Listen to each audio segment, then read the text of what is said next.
Hi guys, welcome back to my channel, Alexxx. Today I wanted to talk about a book that came out over a decade ago.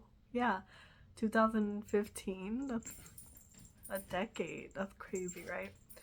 A Little Life by hopefully I don't butcher her name. Hanya Yanagihara. Yes.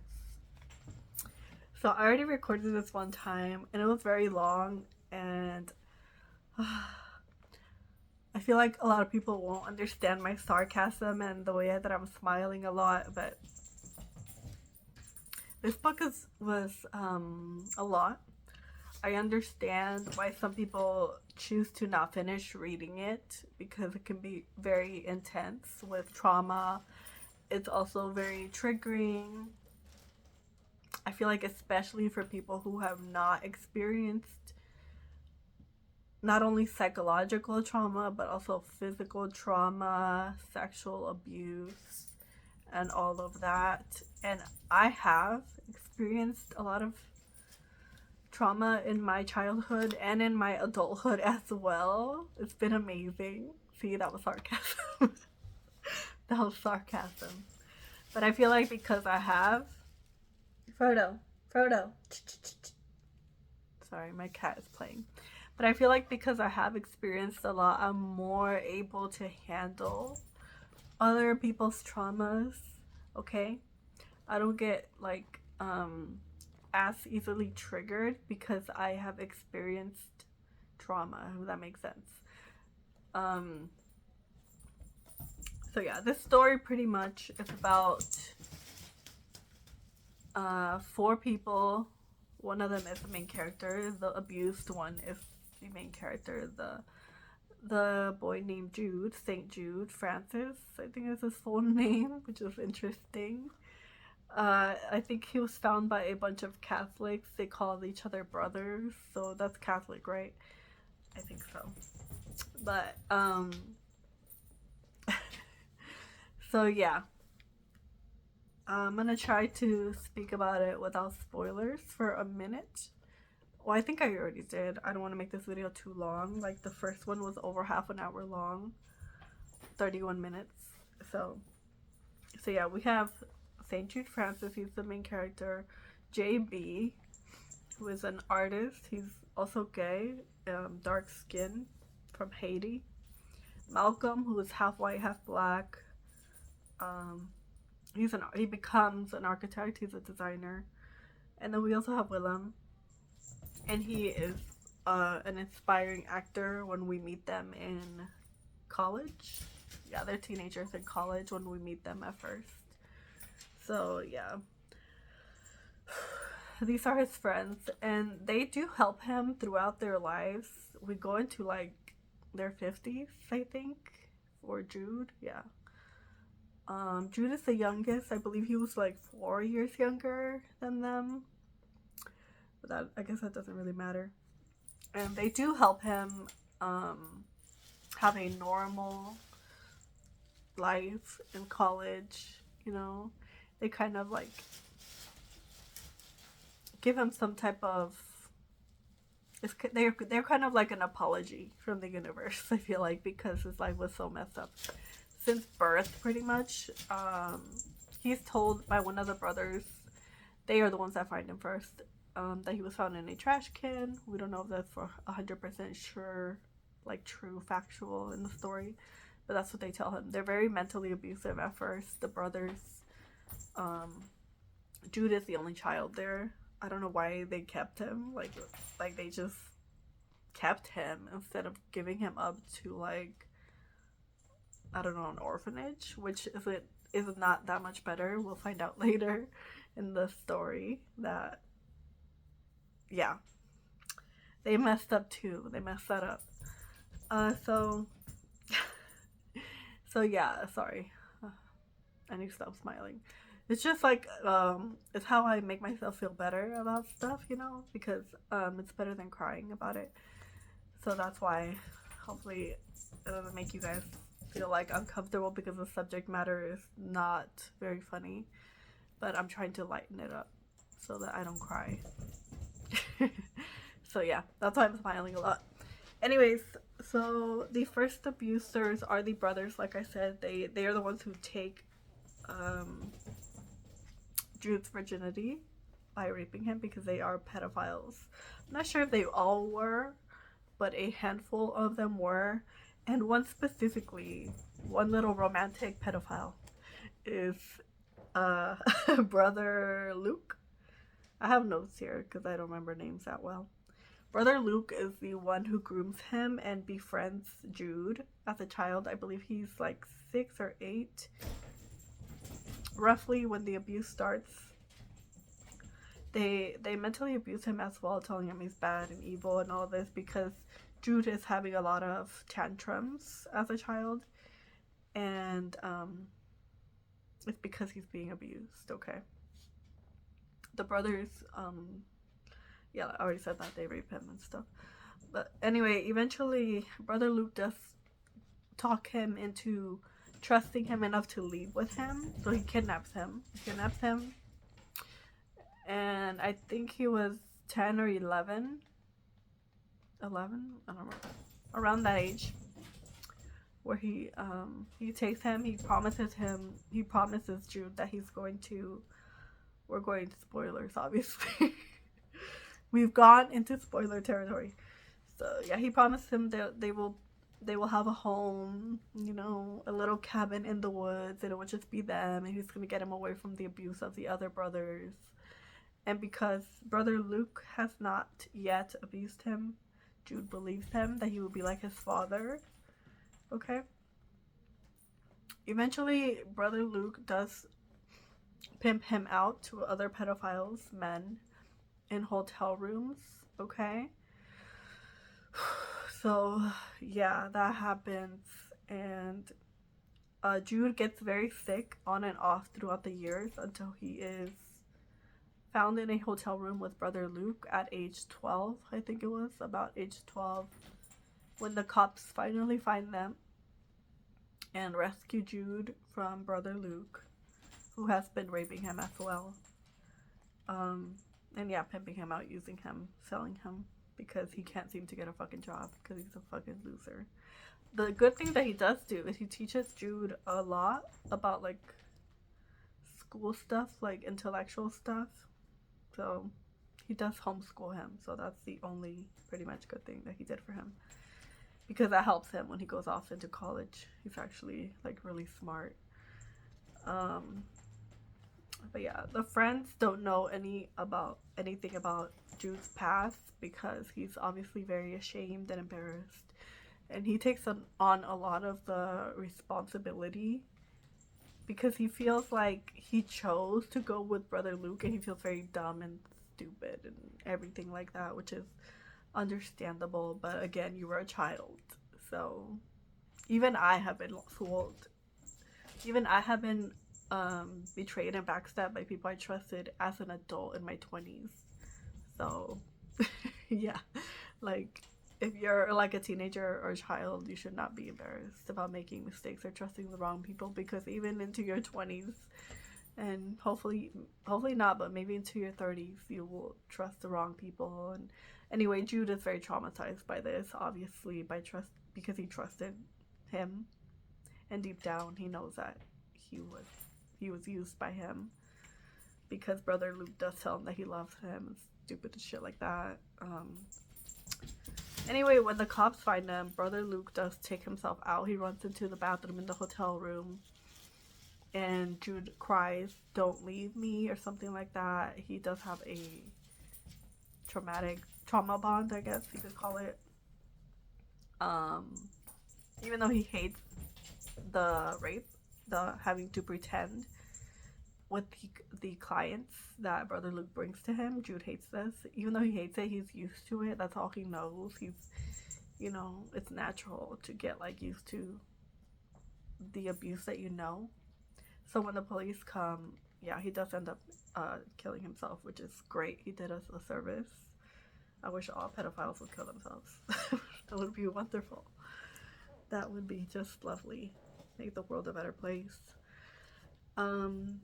the next abuser is Caleb, and he comes in when Jude is in college age, I think. Yeah, I think he's. No, he was already a lawyer. So Jude does become a lawyer. Like I said, he does go to college and he's very successful in an intellectual type of way. He you know when people can what do you call it? When you can like box box in compartmentalize. Yeah, I can't say that word. You know what I mean though, right? Anyway, he meets Caleb through friends, and he is I think Caleb was also like a lawyer or something like that. Who cares? Caleb is very annoying. He starts off with mentally abusing him. He makes Jude feel bad about being in a wheelchair. Jude has, on top of having a lot of mental trauma, Jude also got a lot of diseases from the unprotected sex that he was made to do by Brother Luke. And then again, in an orphanage, he gets abused. This is why they should have cameras in orphanages so that they know where the children are. Because he gets abused by counselors there. And I'm pretty sure I know this is fiction, but it also happens in real life. Not just sexual abuse, but like physical, mental abuse. I feel like they should have cameras in any place that has children. And the camera should be in a different building, like next door, run by people who are not connected to the children. So it'd be like completely unbiased and unable to mess with that if there is abuse happening. And I feel like this would deter the abusers from attacking the children in any way if there was cameras, and that should be implemented into orphanages and any place that has minor children, special needs children. There should be cameras so that other third parties can see them and protect them in that way. Anyway, so back to Caleb. So yeah, I guess I'll touch on the orphan. He is put in an orphanage after the cops find him with Brother Luke in the hotel room, and he runs away from the orphanage because, like I said, he's being abused, and that is something that does happen. Human trafficking also does happen, for all those people who say that this story was not realistic. Sure, it's rare, it's an extreme case, but it does happen, and we need to find solutions in real life so that it stops happening to children especially. But human trafficking happens to men, women of all ages. So yeah, we should be thinking of solutions instead of attacking the author. Just an idea, just an opinion. Cameras would help. Anyways, so Jude, sorry, I totally went off the wrong timeline here. After he does run away from the orphanage where he's abused by the freaking counselors, cheese and rice. He starts to sell himself because that's all he knows how to do. That's all he thinks he is worth, pretty much, because that's what he was told, and that's what Brother Luke used him for. And so yeah, it makes sense that he would sell himself to men, truck drivers, sociopaths, narcissistic personalities, pedophiles, pretty much. They all deserve to be unalived. But yeah, he sells himself, and he's a child. I think he's 12, 13, around that age. 13.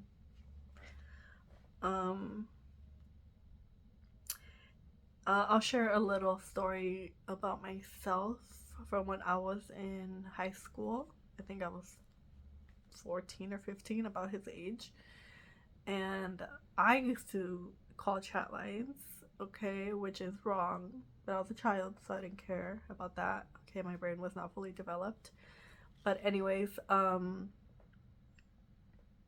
I spoke to many men that were over the age of 20.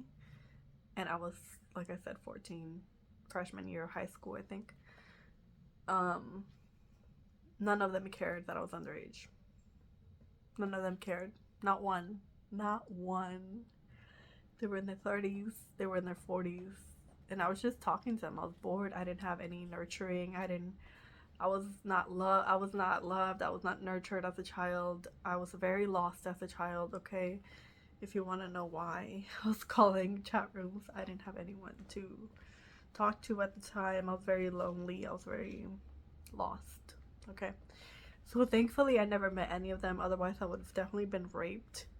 But yeah, it does happen. A lot of men don't care and will use you like an object, okay? So if you are a child, teenager, they don't care about you. They're just using you. And if you have a boyfriend that buys you alcohol, they don't care about you. You shouldn't be drinking if you're under the age of 21 anyway. And they don't love you. Okay, that's all. That's all I wanted to share.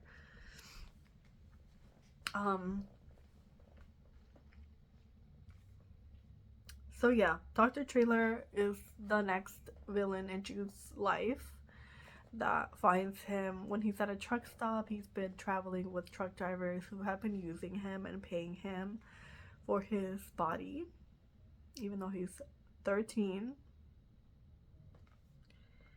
And Dr. Trailer finds him. Jude is very sick when he finds him, because he's been getting raped by men without protection. Even though Jude asks them to wear protection condoms, they don't always do it, and they rape him and take it by force, okay? So yes, he put himself in this situation, but do the adults have more responsibility because they are adults and have fully developed brains? Yes, that it's the adults' fault completely. They should have reported the youth that was trying to sell himself to the police, okay? Because there's obviously abuse there that has happened for him to feel like that's what he needs to do to survive, okay? That is not the child's fault, or Jude in this case, but in any case, it's not the child's fault, and it's always rape. It is always rape, okay?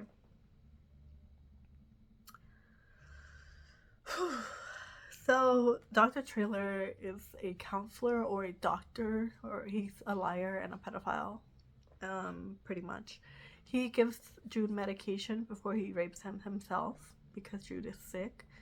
Jude has many diseases that we do not really get on a specific name basis.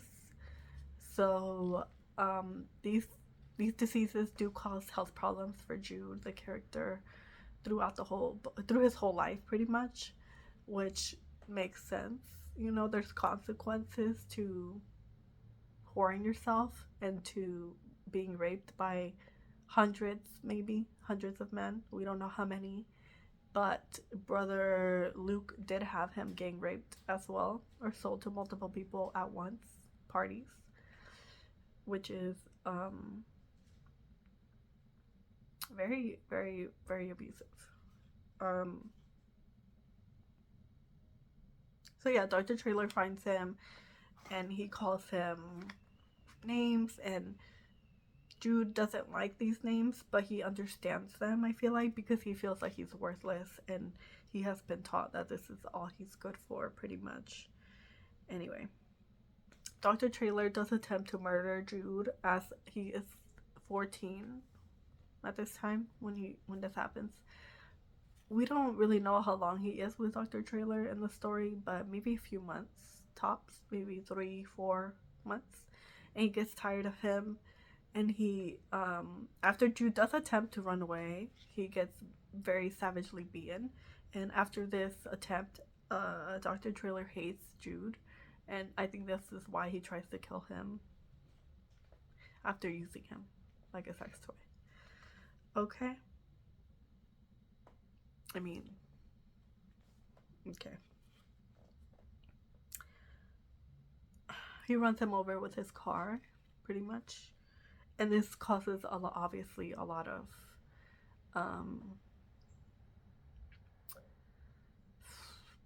back problems, leg problems for Jude that put him in the wheelchair as an adult. So yeah, when he meets Caleb, this is the third abuser, I think. His boyfriend Caleb, he meets him at a friend function, like a gathering, so he felt kind of safe in the environment, I guess, But Jude is not really a person who dates. Like, this is the first relationship he has, and it's bad. Caleb ends up mentally abusing him first. He belittles him for being in a wheelchair. He makes him walk, even though he doesn't. It's very painful for Jude to walk. And he does it because Jude is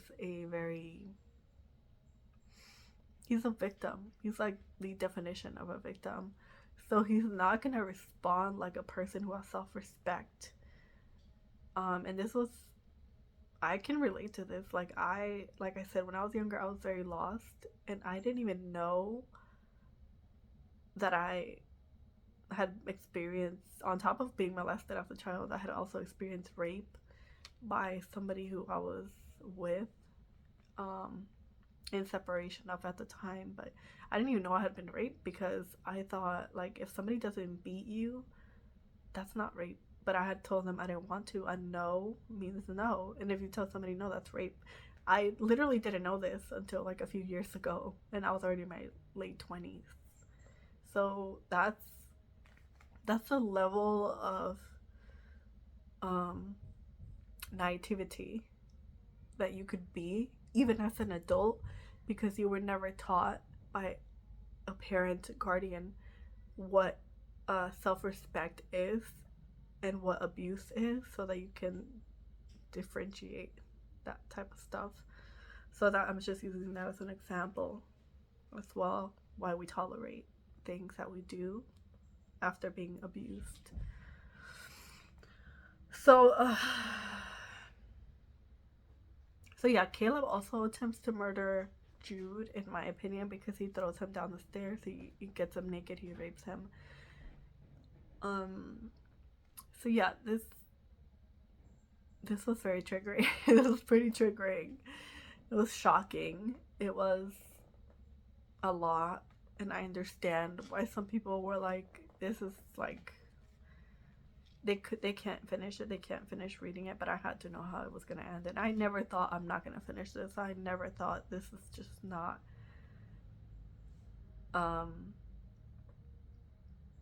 she's such a good writer. I think Hanya is very brave to write the story about an abuse victim, especially as a child.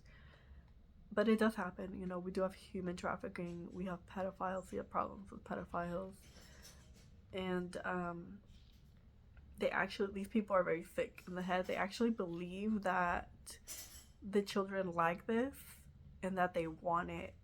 And she does touch on this with the clients in the hotel rooms, how some of them like want Jude to be like more active, because he hates sex, it's rape, he hates the rape. So often he would just lay there and pretend like, you know, he was somewhere else naturally, because he doesn't want it, he doesn't want to be there. And brother Luke thinks that he enjoys it with him, even though he doesn't enjoy it with the clients. But this video's gone too long now. But anyway, she just did such a good job of explaining everything, the trauma, and how it just follows him his whole life, and the self-harm that brother Luke teaches him how to do, cutting. God, he's such a horrible person. But yeah, Jude just feels so much shame and guilt, and that's also part of being abused, and that's part of being a victim, is that you do feel like it was your fault too, because he went with brother Luke, he trusted him, you know. And that's something that victims need to know, is that it's not your fault. It's not your fault because you were a child. It was never your fault. It was never your fault. Okay. So big spoilers here, but we do lose a few of the characters, including Willem after he's in a relationship with Jude, Malcolm and his wife, and I think a friend of theirs, in a car crash. And this is pretty much where it goes downhill for Jude again, because he did love Willem in his own way. I feel like Jude never loved himself, so it's hard to say that he loves somebody else, but he did love him in his own way. You know, he thought Willem was too good for him. He didn't understand why Willem loved him. Relatable. you know, he just felt like fucking like a fucking boulder on everybody's shoulders. Like he was just making everybody's life harder, and all his friends and his adoptive parents, Harold and Julia, they just want to help him and they just want to be there for him. And none of them know the extent of the abuse that he has experienced. So when Willem passes away, and Jude, Willem is my favorite character in this book, I forgot to mention that. But when Willem passes away and Jude is suicidal, he does attempt to take himself out, which is understandable in my opinion. I understand. I understand. He had a lot of health problems because of the diseases that he got from the rapes and the attempted murder. So yeah, I totally understand why he wouldn't want to be there anymore, especially after Willem passes away in such a shocking way. Like he never thought that he would outlive them, Willem and Malcolm, his friend. So I thought Harold was very selfish, but I couldn't completely blame him because he's his adoptive parent. He loves Jude, and he also lost a child already. But he also didn't know the full story of what Jude had been through, and I feel like if he had known, he wouldn't have made him live, or he would have been able to let him go sooner, you know. But after Jude passes away, he does leave his story written down, like what happened to him, stuff like that. He was able to write it down, and that's when they learn like everything. The only one he had told was Willem, because he was the closest to him even before they got together. And yeah, Jude never enjoyed the sex with Willem either. He's been very traumatized naturally by everything he had to do to survive. And but yeah, Willem understands this when he finally tells him. I just forgot to mention that. Yeah, Jude was not a sexual person, because some victims do become promiscuous due to trauma. But anyway, I guess him selling himself could have been seen as promiscuous, but he never enjoyed the act. It was just something he did because that was what he was used to doing. Anyway, I think Yanagihara, she did such a great job. She was very brave to do this story because it is something that is possible. You know, it's an extreme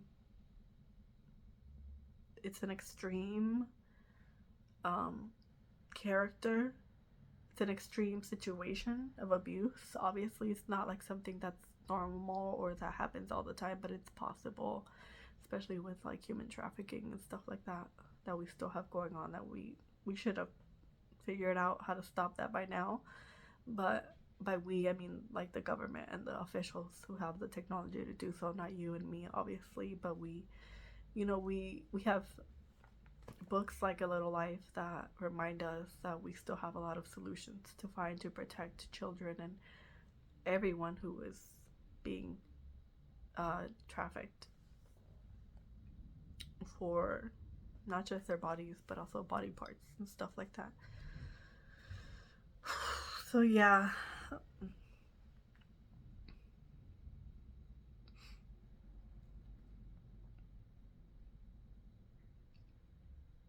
Drew takes himself out at the age of 53. He puts he puts air in a needle and he takes himself out after he loses Willem 3 years after. He finally takes himself out and gets some rest. It's so sad because he is also seeing his abusers. After Willem passes away, he starts seeing them in his mind, in his room. Like, I would have just checked out. I was just checked out already. Like, he was very strong. I think, again, his friends and his family, they definitely helped him to become a success that he became, financially anyway. He was a mess his whole life in a personal way. He was a mess. He cut himself like all the time. He also had an eating disorder, so trigger warnings, many trigger warnings. I went. It's a long video again. I can't talk about this and not have it be like a long video. So I know this is not for everybody. I know not everybody will enjoy. It's not enjoyable. It's interesting because it's so dark and extreme, but it's not going to be an enjoyable experience, especially if you're a person who's never experienced trauma. You're gonna think this is torture porn. I saw one other review say that. It's not. It's not. There's no scene where it's like this should be a turn on, this should be hot, like it's torture porn. Like, no, it's never done like that. So I don't know why they would write that. I feel like that's just a person who doesn't know what abuse is, or they just misunderstood the writing. I don't know. I didn't see it. She doesn't do anything distasteful. It was never like detailed enough to be any type of pornography or anything like that. So anyway, I really enjoyed the book as a whole. Like I said, I did have to take breaks in between because it was so intense and it was triggering for me. Not just in the abuse way, but yeah, it was triggering. It was a little triggering. Like I did cry a couple of times, but it wasn't like I can't do this or nothing like that. It wasn't like that. I understood it was fiction and that it was an extreme situation as well. Anyway, I feel like I'm just rambling on now. I think she did it really well. I think she was very brave to do this. I think it does happen. It's rare, but it does happen. It's